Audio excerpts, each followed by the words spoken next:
아침 뉴스의 맥을 짚어드리는 시간 뉴스연구소. 오늘도 두 분의 연구위원 함께합니다. 박순봉 기자 그리고 김준일 시사평론가 어서 오십시오. 안녕하세요. 예, 오늘 첫 번째 뉴스 헌재로 가야죠. 헌재 선고 D-Day. 예, 오늘 헌법재판소가 11시에 드디어 선고 결과를 발표합니다. 네, 4시간도 안 남았습니다.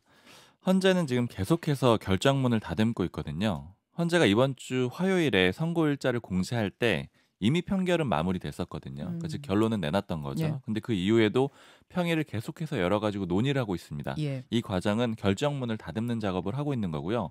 어제도 했고 또 오늘 오전에도 할 수 있습니다. 그러니까 찬반 여론도 첨예하고 뭐 각종 논란도 있었잖아요. 그래서 다듬고 다듬는, 뭐 깎고 깎는 그런 작업을 계속하고 있는 상황입니다. 결론은 선고일 지정할 때 이미 내려졌고, 다만 오늘 그 깎고 다듬고 한 결정문을 가지고 최종 서명을 하는 거죠. 네, 맞습니다. 예, 그 후에 이제 발표를 하는 겁니다. 네. 흘러나오는 분위기는 어떻다고 합니까? 사실 그 이전, 그러니까 선고일자 공지 전까지는 보안이 굉장히 철저해서 그 설 같은 것들만 난무했었잖아요. 네. 근데 선고일자가 공지된 시점부터는 헌재 내부도 조금씩 취재가 되고 있거든요. 이 분위기들은 계속해서 조금씩 전해드렸는데 이 결론을 알려주지는 않지만 그 판결이 끝났다라는 얘기도 흘러나왔었고 그다음에 재판관들이 결론을 냈다 이런 얘기들이 나왔거든요. 네. 그러니까 이 얘기는 결론을 알려주진 않지만 재판관들이 나름대로 합의에 도달했다 이런 뉘앙스는 계속해서 줬다라는 거예요. 그러니까 그래서 이건 소위 말하는 5대3 대드락, 그러니까 이제 교착 상태 때문에 견해차가 너무 커서 결론 못 내리고 이러다가는 4월 18일도 넘어가는 거 아니야 이런 우려가 굉장히 컸잖아요. 네. 여기에 대한 1차적인 반박이었던 거고요. 그 다음에 지금 해석을 해보자면은 인용 쪽으로 좀 흐름이 기운 것이 아니냐 이런 해석들도 동시에 나오고 있습니다. 왜냐하면 이견이 크지 않고 내부가 어느 정도 통일이 됐다라고 하면은 인용 쪽이 가까울 걸로 보이는 거거든요. 관심이 굉장히 크다라는 말씀 드렸는데 어제도 방청석 20석에 경쟁률 치열했다 이 말씀 드리면서 3,750대 1로 어제 집계가 됐다라고 말씀드렸거든요. 네. 이건 이미 박근혜 전 대통령 때 경쟁률보다 4배 높은 수준인데 어제 최종 마감을 했어요. 그랬더니 경쟁률이 4,818.5대 1이었습니다. 4,818.5대 1이요? 네. 와. 20석 자리가 있는데 96,370명이 신청을 했어요. 이렇게까지 경쟁률이 높아진, 열기가 뜨거워진 이유는 뭐라고 판단들 하세요? 결국에는 관심이 계속해서 높아졌기 때문인데 박근혜 전 대통령 때는 사실은 당시 청와대 빼고는 대부분은 인용될 것, 그러니까 파면될 것이라고 예측을 했었던 좀 일방적인 분위기가 있었고 예. 당시에 뭐 새누리당조차도 이렇게 사과하고 이런 분위기였잖아요. 근데 지금은 좀 찬반이 첨예해졌잖아요. 특히 또 탄핵 반대쪽에서도 적극적으로 나서고 있기 때문에 결과에 관심이 많이 갔고 또 중간에 헌재 그 심판 시간도 굉장히 지연됐잖아요. 네, 오래 네. 걸렸잖아요. 그러다 보니까 이렇게 경쟁률이 좀 높았던 걸로 보입니다. 그 이제 지지자들이 많이 모여 있는 온라인 커뮤니티에서는 우리가 그쪽 좌석을 많이 확보해서 오늘 그 역사적인 순간에 뭘 외쳐야 한다, 뭘 지금 홈구장으로 만들어야 된다, 뭐 이런 이야기들이 양쪽에서 넘쳐났다 이런 이야기도 있더라고요. 네, 맞습니다. 그런 것들이 더 경쟁률을 높게 한 건 아닌가 하는 네, 생각이 그럴 드네요. 수밖에 없을 것 같은데 사실 20명밖에 안 되다 보니까 아마 뭐 지지자들이 들어가기도 쉽지는 않을 것 같아요. 참고로 노무현 전 대통령 탄핵 심판 선고 때는 21대 1,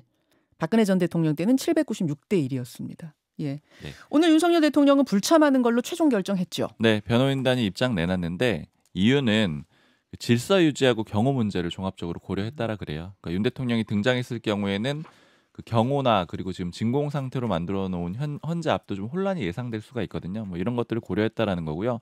그래서 윤석열 대통령은 한남동 관저에서 TV로 탄핵 심판을 시청하게 됩니다. 예. 사실 뭐 이례적인 건 아닙니다. 박근혜 전 대통령이나 노무현 전 대통령도 직접 선고에 출석하지는 않았었어요. 예. 뭐 지금 청취자 질문으로 그래서 그 방청석은 어떻게 뽑습니까? 물어보셨는데 추첨합니다. 예, 추첨으로 합니다. 윤석열 대통령 구속 취소 후에 그야말로 조용히 지내고 있는데 그럼 오늘도 이제 마찬가지 분위기로 TV 시청을 한다 이 얘기군요. 네. 그런데 그거는 선고 때까지만 그렇다라고 확정적으로 얘기할 수 있을 것 같아요. 그러니까 선고 이후에는 윤석열 대통령이 어떤 입장을 내놓을지 이거는 좀 지켜봐야 될 것 같습니다. 그러니까 어떤 행동을 할지도 지켜봐야 될 것 같아요. 관저 앞에서 나올 수도 있는 거고요. 뭐 이런 상황들은 좀 언론사들도 다 대비를 하고 있는 그런 상태입니다. 예. 근데 윤석열 대통령의 스탠스는 좀 짚어볼 만한데 원래는 메시지를 좀 적극적으로 내던 편이었는데 그렇죠. 구속 취소가 된 다음에 그게 지난달 8일이었거든요. 네. 그다음에 석방이 됐는데 근 한 달 정도는 메시지도 많이 안 내고 모습도 별로 드러내질 않았습니다. 그러니까 이 지점은 국민의힘 내부에서는 좀 긍정적으로 평가를 해요. 왜냐하면 모 의원의 표현으로는 헌재를 자극하는 게 별로 도움이 안 된다라고 늘 생각을 해왔는데 그 전략을 계속 안 쓰는 건 그나마 다행이다 이렇게 평가를 하더라고요. 예, 그리고 예. 지지자들 자극하는 것도 중도층 입장에서는 좀 안 좋다라고 볼 수 있거든요. 그렇죠.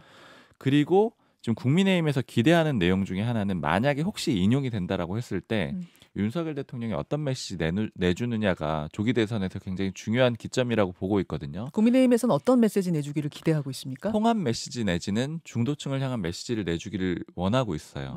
다수가 좀 그렇게 보고 있는데 그런데 이 부분에 대해서는 좀 분위기가 엇갈리는 것 같아요. 그러니까 윤석열 대통령이 늘 예전에 총선 앞두고 그 의료 관련해서도 그런 메시지를 냈었던 적이 있었는데 예상보다는 항상 더 강한 메시지를 많이 내잖아요. 국민의힘의 예상에서 사실 어긋난 메시지들이 그동안 나왔었죠. 네, 특히 총선 앞두고 그랬고. 맞습니다. 예. 그래서 뭐 기각이 되든 인용이 되든 더 강하게 움직일 거라고 보는 의원들이 많고요.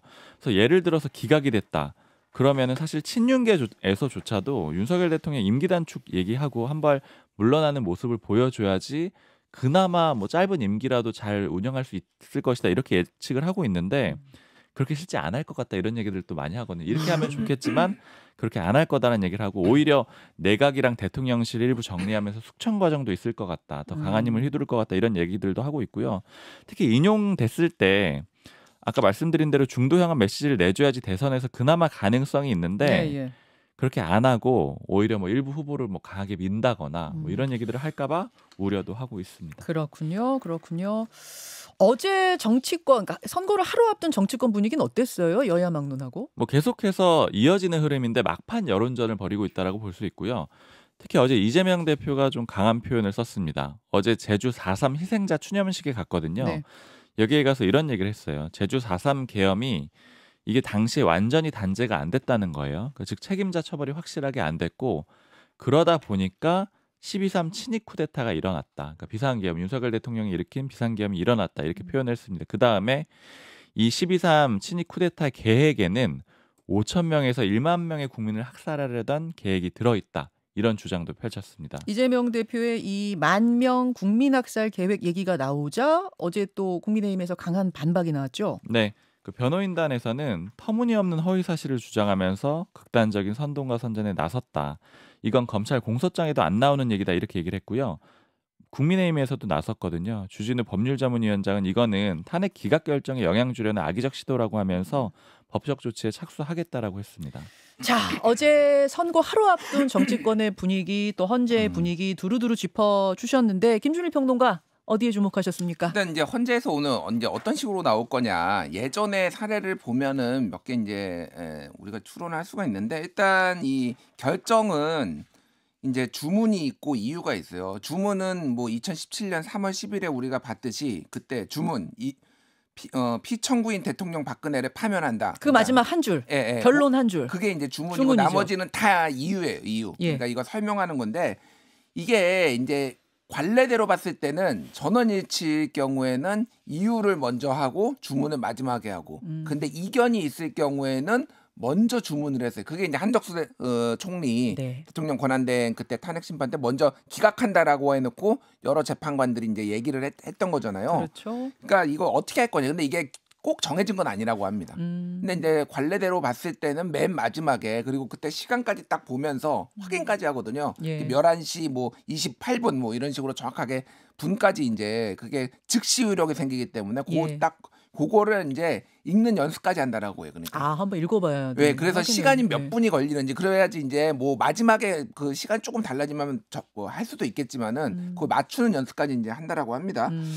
그리고 이제 요게 어떻게 나올 건 만약에 8대 0으로 전원일치가 나오더라도 이게 이제 소위 말하는 소수 의견이 있잖아요. 네. 이게 소수 의견 이게 좀 용어들이 헷갈리는데 다수 의견이 이제 소위 말하는 법정 의견 이게 다수 의견이라고 하고 소수 의견에는 반대 의견, 별개 의견, 보충 의견 이 세 가지가 있는데 반대 의견은 말 그대로 이제 반대하는 거고요. 예, 예. 그거는 이제 갈라졌을 경우죠. 갈라졌을 인용과 경우에. 기각 각하가. 별개 의견 같은 경우에는 결론은 같은데 여기에 도달하는 법리라든지 이유가 다른 거예요. 그러니까 예. 그게 이제 별개 의견이고 보충 의견은 여기에 대해서 좀 더 얘기를 하고 싶다. 그래서 뭐 8대 0 인용 만장 전원일치 인용 가능성이 높다고 하지만 이게 몇 개나 나올 것이냐. 저는 나올 거라고 보거든요. 한 두세 개 정도는 보충 의견이나 별개 의견이. 나올 거라고 보는 게 이런 것들이 있어야지 왜 그동안 우리가 헌재가 이렇게 길어졌는지 탄핵 심판을 이렇게 하고 평의가 길어졌는지에 대해서 아마 일종의 설명하는 방식으로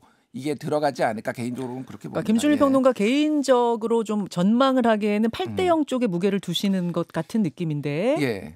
뭐 오늘 뚜껑 이제 한 4시간도 채 안 남았나요? 4시간 남았나요? 9시, 10시, 11시. 그래서 3시간 반 남았네요. 반 뒤면은 결과가 나올 테니까요. 그렇죠. 좀 예. 두고 보기로 하고 일단 절차는 그렇다는 말씀입니다. 그런 식으로 이제 보면 될 것 같고요. 이게 이제 중요한 거는 이제 뭐 예전에 그 박근혜 대통령 때도 국회가 13가지 이유로 탄핵 사유를 냈어요. 근데 그거를 헌재가 5개로 정리했습니다. 예. 지금 이번에도 5개잖아요. 그러니까 윤석열 대통령도. 그렇죠.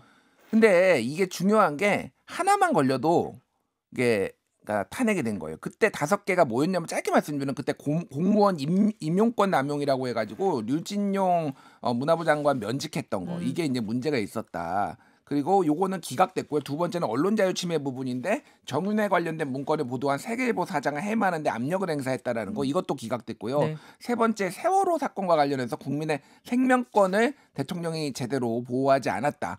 책임 의무가 있는데 그것도 기각됐습니다. 네 번째 이제 최순실 국정개입 허용, 권한 남용 요거 인용됐고 마지막에 뇌물죄는 밝히지 않았어요. 그때도 이게 형사 사건이다 보니까 지금의 이제 내란죄와 비슷하게 그러니까 논란이 됐던 것처럼 의견을 밝히지 않았고 그러니까 5개 중에 하나만 인용이 돼도 사실은 이제 인용이 됐다라고 보는 건데 윤석열 대통령은 뭐 이제 뭐 좀 있으면 나오겠지만은 그 윤석열 대통령이 지금 받고 있는 5개의 어떤 이유 중에 하나라도 그게 벗어나기가 쉽지가 않다라는 게 이제 법조계 중론인 것 같습니다.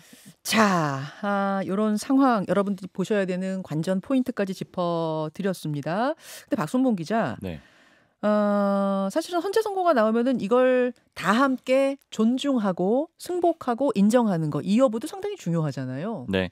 그러니까 아까 윤석열 대통령이 석방 이후에 별다른 탄핵 심판과 관련된 메시지를 안 내놨고 있다라고 말씀을 드렸는데 그러니까 이 얘기는 뒤집어서 보면은 승복 메시지도 없었다라는 거거든요. 그러니까 윤 대통령이 탄핵 심판 결과에 대해서 수용을 하겠다 이런 메시지가 직접 나온 적은 없습니다. 정치권에서 공방만 있었죠. 그러니까 국민의힘 지도부는 승복하겠다라고 했는데 그 윤 대통령으로부터는 승복 메시지가 안 나온 거거든요. 그리고 특히나 좀 우려가 되는 거는 지금 친윤석열계 특히나 뭐 한남동 관저에 모여있던 의원들 뭐 체포될 때 이럴 때 갔던 의원들 이런 의원들 사이에서는 그런 얘기가 안 나오고 있습니다. 그래서 우려가 되고 있고요. 그리고 좀 기싸움 같은 양상도 있는 게 이재명 대표가 그제 승복은 윤석열이 하는 것이다 이런 표현을 했잖아요. 물론 어제 이 표현을 반복하지는 않았는데 이 얘기가 나오고 나서 친윤계 쪽에서는 좀 부글부글하는 분위기가 있어요. 그러니까 이걸 일종의 뭐 핑계 삼는다라고도 보이는데 모 의원 같은 경우에는 이재명 대표가 그런 얘기를 했는데 윤석열 대통령이 승복하겠다는 말을 할 수가 있느냐. 그러니까 이재명 대표가 요구해서 그걸 마치 들어가지고 그걸 받아들여서 승복한다라는 식의 표현을 쓸 수가 있겠느냐. 그러니까 이런 것들은 일종의 기싸움 양상으로 좀 보이고 있고요. 그리고 앞서서 윤석열 대통령이 국민과 함께 끝까지 싸우겠다 이런 식의 담화문을 낸 적도 있었고요. 특히 윤 대통령 측 그 변호인단에서는 뭐 시민들이 경찰을 체포해달라 그 체포 상황에서 그런 얘기들도 하기도 했었거든요. 만약에 혹시 탄핵이 인용이 돼서 파면이 됐는데 윤 대통령이나 윤 대통령 측에서 이런 메시지가 나오게 되면은 굉장히 큰 혼란이 야기될 수 있어서 우려가 되는 상황입니다. 저희가 잠시 후에 헌재 앞을 연결을 할 거거든요. 헌재 앞에 지금 분위기 어떤가를 연결을 할 텐데 그러니까 우려되는 게 이런 거예요. 지금 결과가 나오고 나서 그 앞에 모여있던 지지자들의 격한 행동들이 혹시 벌어지진 않을까. 이 불미스러운 상황까지 가지는 않을까. 이런 상황 속에서 김준일 평론가 정치권이 조금 더 성숙하고 신중하고 다독이는 이런 것들 뭐 윤 대통령 말할 것도 없고요. 그런 자세를 취해야 되는 거 아니겠습니까? 그러니까 이게 지금 뭐 이제 선고를 앞두고 그거를 기대하기는 어렵고 선고가 난 이후에라도 그게 이제 굉장히 중요한데 중요하죠. 이제 2017년에 박근혜 대통령이 그럼 뭐라고 했느냐 이제 바로 메시지가 나오진 않았어요. 그런데 왜냐하면 굉장히 당황 기색이 역력했고 그때는 모두가 기각이 돼서 대통령이 복귀할 거다라고 청와대는 다 생각을 했거든요. 그래서 삼성동 사저도 보일러라도 한번 돌려놔야 될 거 아니에요. 그런 게 전혀 준비가 안 돼가지고 3월 12일 오후 7시 반에 이제 그저 삼성대에서 사저로 갔거든요. 그때 메시지가 나왔어요. 그때 뭐라고 했냐면은 박근혜 대통령이 제게 주어졌던 소명을 다하지 못해 죄송스럽게 생각합니다. 저를 믿고 성원해 주신 국민들께 감사드립니다. 모든 결과는 제가 안고 가겠습니다. 시간은 걸리겠지만 진실은 언젠가 밝혀지게 되리라 믿고 있습니다. 이렇게 얘기를 했는데 이게 불복선언이다라고 정치권이 굉장히 시끄러웠어요. 그러니까 왜냐하면 진실이 언젠가 밝혀진다라는 거는 내가 억울하게 탄핵당하는 거고 저를 믿고 성원해 주신 국민들은 자기 지지자들만 봤다라는 거잖아요. 윤석열 대통령은 다를 수 있을 것인가? 저는 좀 개인적으로 회의적입니다. 사람은 잘 안 변하거든요. 윤석열 대통령이 그동안에 했었던 메시지를 봤을 때 그게 그러지 않았으면 좋겠는데 네. 좀 바뀌었으면 좋겠습니다. 윤석열 대통령은 물론이고 모든 정치권에 좀 부탁하고 싶은 건 선거 이후에 분열을 부추겨서 그것으로 정치적 이득을 취하려는 세력이 있어서는 안 됩니다. 예, 안 됩니다. 자, 그러면 여기서 헌재 앞을 연결하겠습니다. 헌법재판소가 있는 안국역 근처에 지금 나가 있는 CBS의 박인 기자 연결을 해보죠. 박인 기자 나와 있습니까? 네, 안국역 앞에 나와 있습니다. 예, 헌재 근처 경찰 통제로 지금 진공 상태다라는 이야기는 듣고 있는데 상황이 어떤가요? 네, 경찰은 이틀 전부터 헌법재판소 반경 150m 구역을 봉쇄해 차량과 시민들의 통행을 제한하고 있습니다. 경찰버스 약 160대, 사벽트럭 약 20대 등 총 200대의 차량으로 헌재 주변을 에워싸는 안전조치가 이뤄진 겁니다. 이 진공화 구역 밖, 그러니까 제가 서 있는 안국동 사거리에서는 윤석열 즉각퇴진 사회대개혁 비상행동 등이 주최하는 탄핵 찬성 집회가 밤새도록 열리고 있습니다. 경찰 비공식 추산 헌재 1,600명 정도가 모여 헌법재판관 8대0 만장일치 파면을 요구하고 있습니다. 예. 시민들은 은박지와 담요, 두꺼운 외투 등으로 몸을 감싼 채 헌재의 윤 대통령 탄핵심판 생중계를 기다리고 있는데요. 밤새 1,600명 정도가 그 자리를 지키고 있었던 거예요? 네, 그렇습니다. 철야 농성이 진행된 현장에는 아직 텐트와 침낭 등이 정리되지 않았고 무료 나눔 부스를 찾은 시민들은 따뜻한 어묵 국물 등을 나눠 먹으며 추위를 달래고 있습니다. 예, 찬성 집회 한 1,600명 정도가 밤을 샜고 탄핵 반대 집회는 한남동 대통령 관저를 중심으로 지금 열리고 있는 거죠? 그렇습니다. 탄핵 반대 집회 참가자들은 안국역 6번 출구 인근 종로구 수원회관과 동화면세점 일대에서 열린 집회를 마무리하고 윤 대통령이 있는 한남동 관저 앞으로 속속 모이고 있습니다. 한남동 관저 인근인 용산구 국제루터교회와 볼보빌딩 앞 차도는 사랑제일교회 정광훈 씨가 이끄는 대한민국 바로세우기 국민운동본부 대국본과 유튜브 채널 신의 한수 신혜식 씨가 집회 신고를 마쳤습니다. 예, 이게 대규모 집회가 지금도 진행 중이고 더 규모가 커질 걸로 예상이 되는 만큼 경찰도 긴 시간 경비 태세를 가다듬어 왔는데 지금 경비 상황은 어떻습니까?